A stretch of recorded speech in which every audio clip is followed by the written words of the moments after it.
Welcome Welcome to to Shade in Shade the in the City. City. I am your girl, Trees. It's Nels. And today we are jumping into what you did not want to do. We're jumping into episode 22 and 23 of Married at First Sight. We said we wouldn't do it, but I said I was going to give y'all little, snippets and clips, and that's exactly what this is going to be. It ain't going to be a full meat and potatoes review, recap, whatever y'all want to call it, a shindig, whatever. We just here. We talking about what y'all didn't want to watch because I'm sure a lot of y'all didn't watch it. And I didn't watch it when it came on either, but I had 2 hours to kill. So I said, let's do it. All right.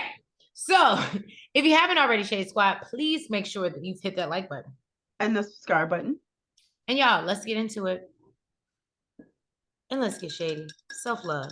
Self-love. If I love myself, I wouldn't be watching these 2 episodes.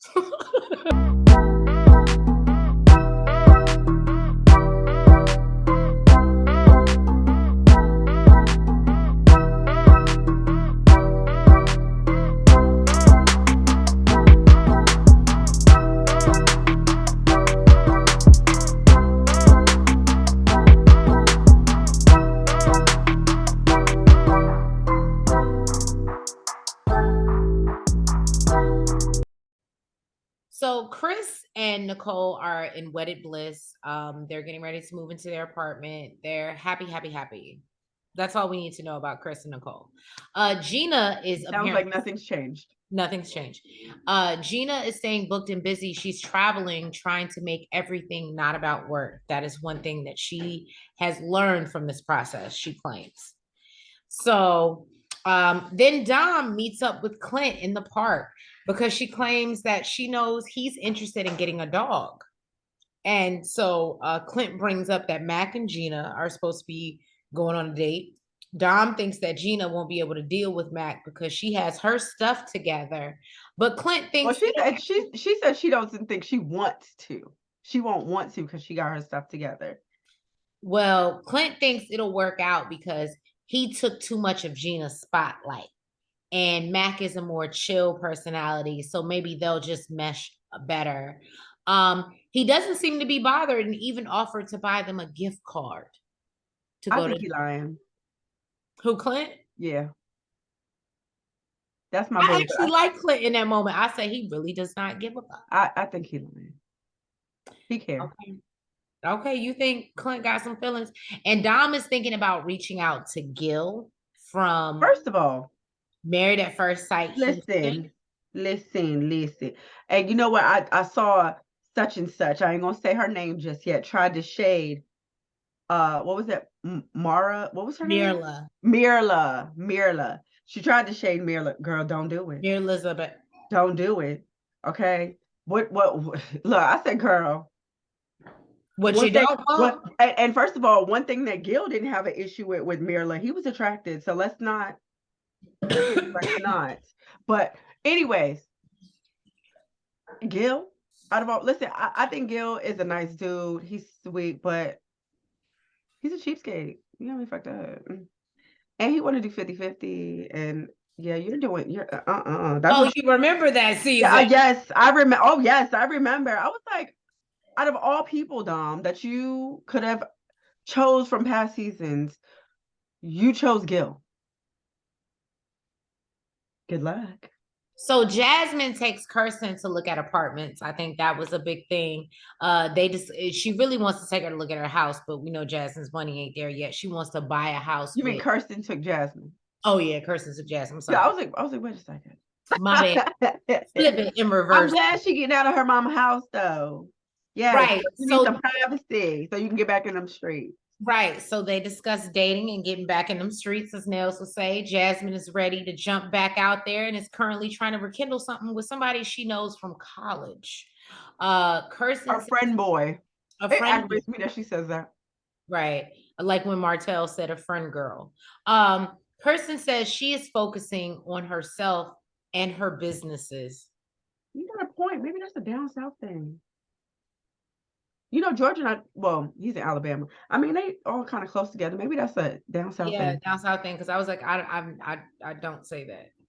I don't say that. Anyway, yeah, it's further south than you, girl. Mac meets up with Eris. We learned Mac got a job in Michigan. but rented a house in Nashville. So he's trying to get out of that because, as Dom said, he has no roots. He's not staying here. So I hate to say I told you so, but Dom, you were right. I think they made some good points. So he's trying to get out of, well, I say he's trying to get out of that. And he's hopeful that Gina will be open to long distance.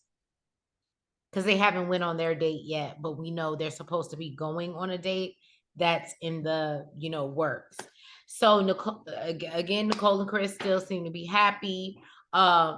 Nicole takes them to work out and talks about how she wants them both to get out of their comfort zones and do things that the other one likes, but maybe they don't enjoy. But when he talks about introducing her to tennis, she says she'll try. And that's what I have for them. Because Nicole is only going to do what she wants to do. Now, Kirsten contacted Shaq for the first time since decision day to send her condolences, as apparently his grandmother passed away during this process. So she's showing support, and I have in brackets like he wanted. Now, Eris, like he whined about right, the entire season. Eris and Clint hang out. Eris says that he and Jasmine are actually good friends, and he feels that he learned from the process. To you. To you. We talked about this. When you think your friendship is something it's not, the other person doesn't feel that way. Good luck. Jasmine goes out on her date with the friend boy. She says being with Eris made her realize she needs physical touch and just to feel affirmed. She asks her date if he's attracted to her, and he's like, well, I'm on a date with you, so of course. And he tells her, he is, and they seem to have a vibe. He's getting out of relationship though, and she's obviously just getting out of a marriage. So I was like, okay, whatever you want to do. Okay. No healing in between. Do you. Clint decides to go on a blind date and play frisbee golf. He makes it a point to say that his date, yeah, he said it was frisbee golf. He says that his date looks fit in tone and in great shape. I said, the way he liked him. The way he liked him, but I said, you're an ass. So he made it a point to say that. Yeah, he did. That's why I said he's still mad. When Clint asked his date what her deal breakers are, she says redhead. Poor Clint. I ain't gonna lie, I felt so bad for my boo. I said poor Clint can't catch a break. He said, he was like, redhead is a hair color, not a person. Like, what is the deal? Right. She was like, I feel like everybody will feel like we're related because I have red hair and you have red hair, and it's just too much. Your Clint is striking. I want to know who set them up on this. I want to know who set them up on this blind date, because you didn't know that. Like, is this like a friend? Like, is she like your friend? Do you not know that she doesn't? Like, are y'all expecting Clint to dye his hair to fit into the dating world? You know what though? Listen, I'm not saying that they can't, right? But most redheads, like, unless they go lighter, it I don't know. It's like, I don't know. It always looks kind of off. They just look amazing with red hair.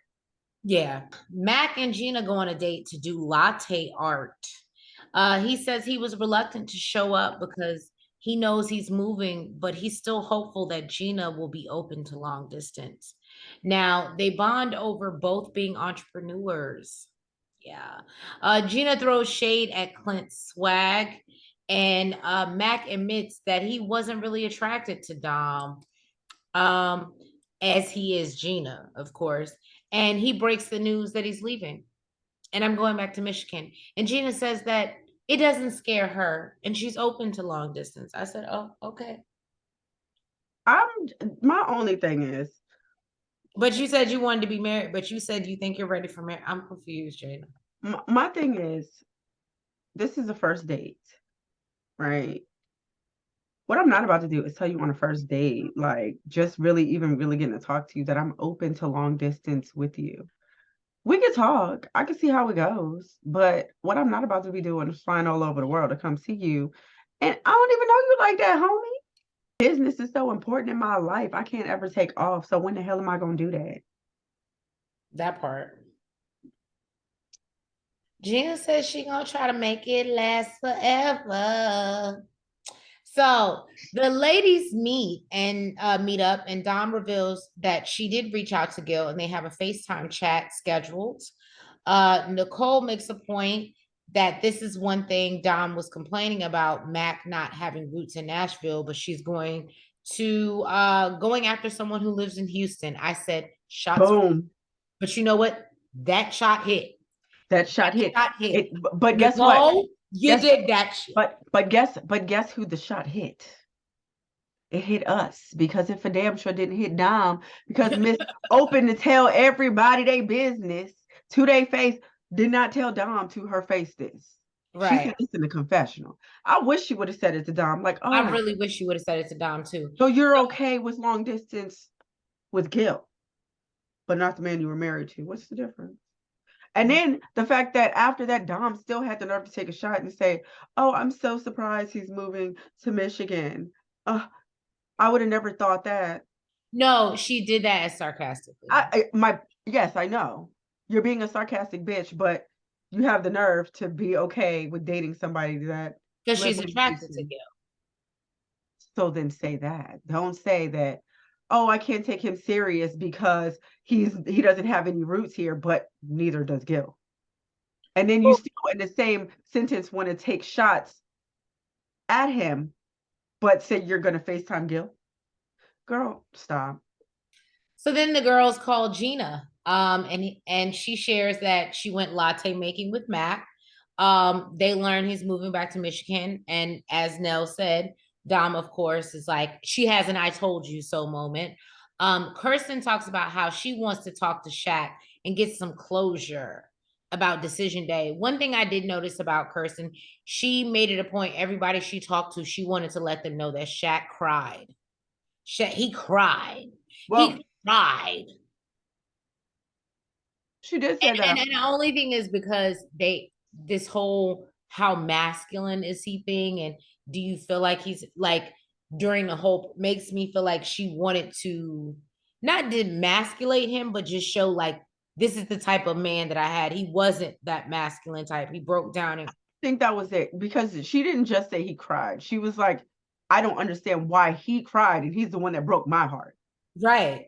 So it wasn't, she's saying like, I don't understand. I'm trying to figure out why he's the one that was upset, but he don't want to be with me. If anything, it should have been me crying. Right. Why is he so emotional? But because it's not about him being emotional. It's about the fact you're emotional over something you're doing. You're the one that caused this pain. You're the one that's causing yourself to cry. So why? If anything, it should be causing me to cry. So why the heck are you upset when you're doing it? All you had to do was say yes then.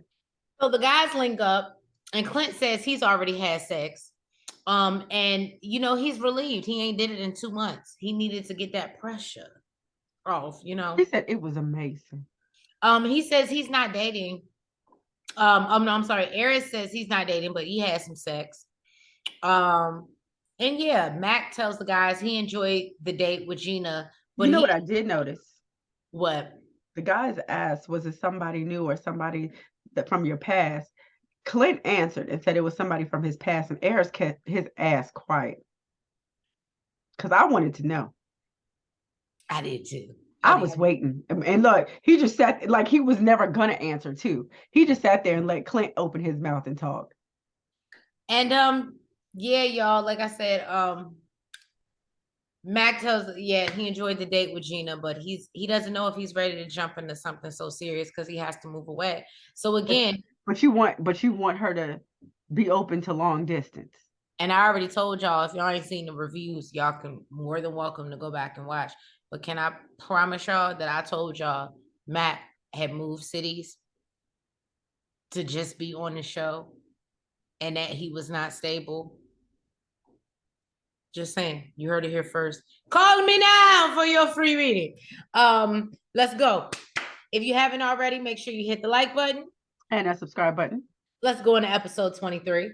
So Kirsten and Jasmine meet up to discuss business plans. They want to start a party bus.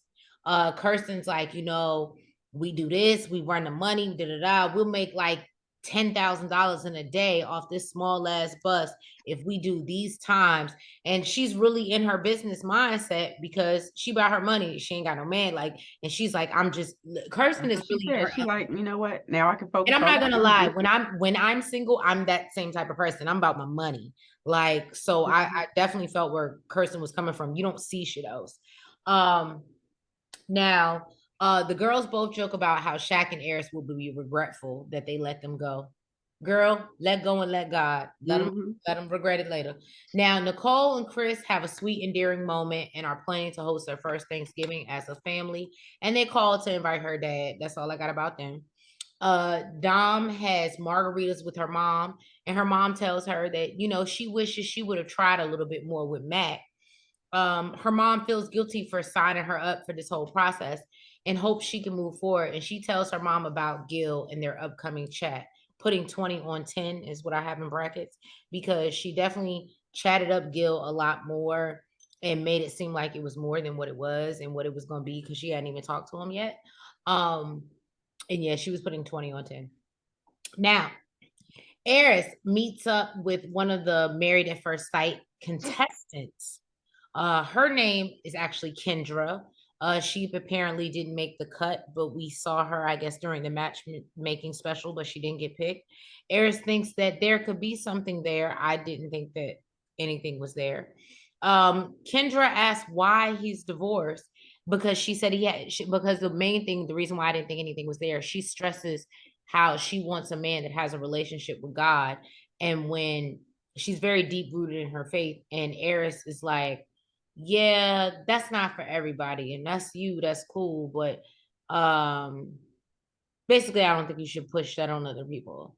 And I don't necessarily know, like, everybody has different stuff, and you know, he likes, you ain't gotta push it on other people. They either just for you or they ain't.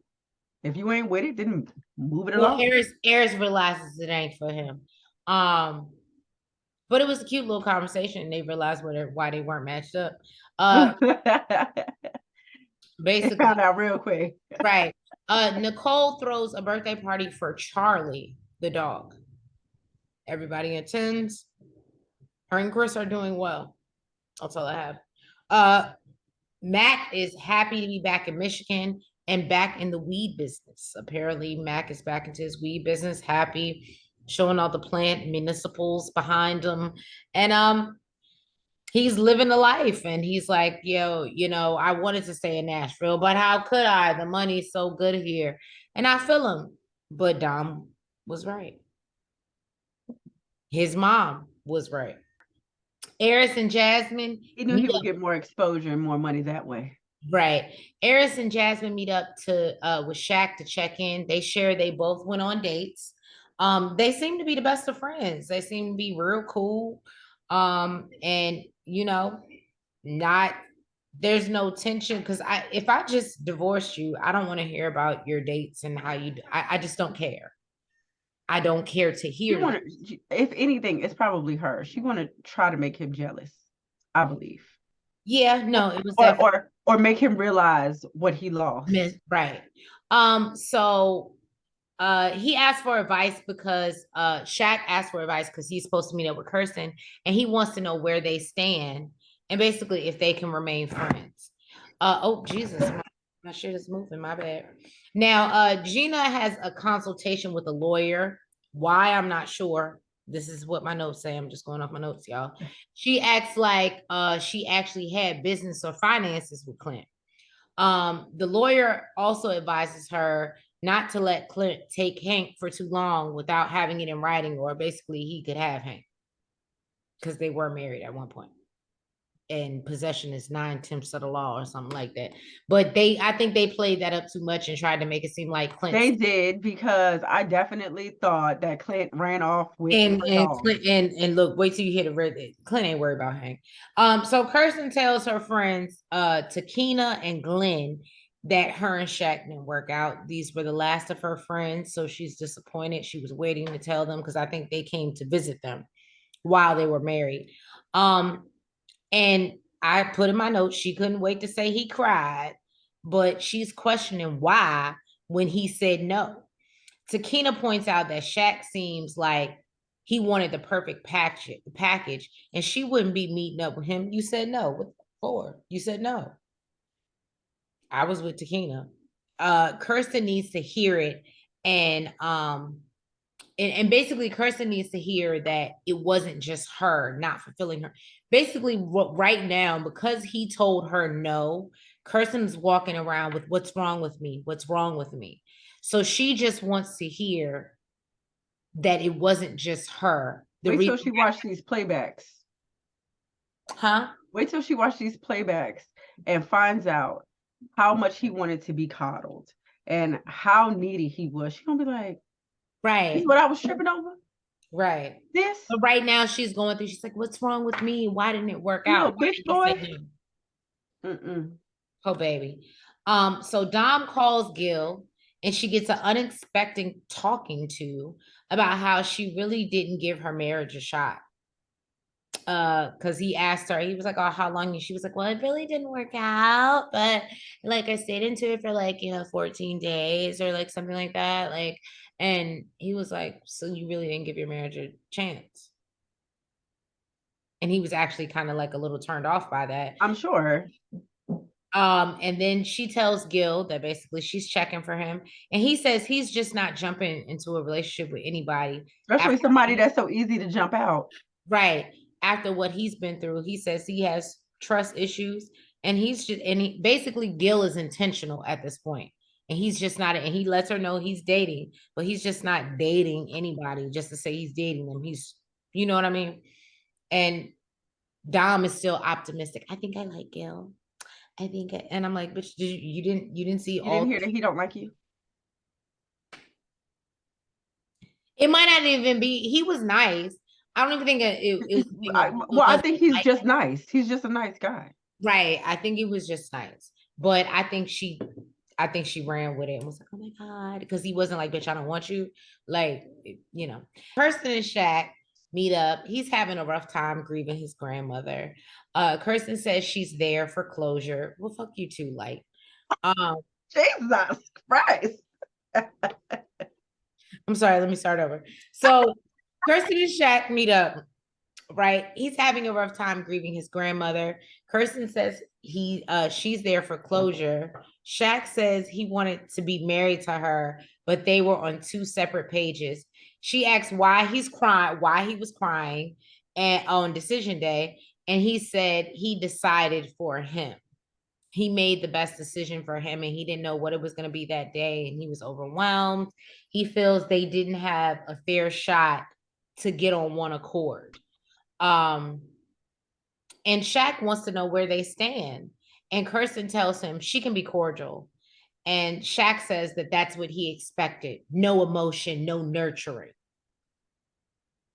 So I'm not your mama. He needs support.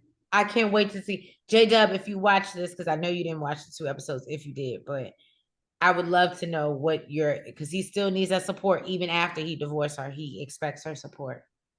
It's amazing. And it wasn't supportive for her to come and say, my condolences and sorry for your loss. Right. We just forgot about all of that, just like we forgot all about Jamaica. You stupid. So you know I'm never letting it go. J-Dub loves when you bring up Jamaica. I'm never letting it go. So the crew meet up to do some axe throwing. Everyone except Mac was there. Dom and Clint are flirting. They tell Gina to call Mac, and he doesn't answer. They asked Dom and Clint if they would go on a date with each other. They both agreed that they would. Then they get challenged by Nicole's messy ass to compete in an axe throwing thing, and if they both nail it, they'll end up kissing. They end up kissing in front of Gina's face, but Gina doesn't feel shit and supports it if Dom and Clint want to do their thing, and that's how that ended. Like I said, y'all ain't missed nothing. I had 2 hours to kill, so I thought I'd bring it to y'all and let y'all know what the hell happened. And yeah, y'all ain't missed nothing. So I guess we'll catch you the reunion. It'll be another week because they doing some other stuff next week that you ain't gonna see us for. I will not. But even if you got a free 2 hours, right? Even if I got a free 2 hours, I will not. But I appreciate y'all. If you haven't already, please make sure that you hit the like button. You comment. You subscribe. And you hit the notification bell. And make sure you're following us on all the platforms, the TikTok, the Twitter, the Facebook, the IG. And yeah, we'll catch you in another week from now, like 2 weeks from now, for the reunion. We will do that for y'all. We will give y'all that. We'll give you the reunion. But yeah, I'm tired. I'm tired. I'm tired of even saying Married at First Sight. Right. I'm ready to take a break. But we love y'all and we thank you for y'all support. And we will catch you in 2 weeks. Good night. Have a great weekend. Have a good week. Happy Juneteenth, because we won't catch you till after that.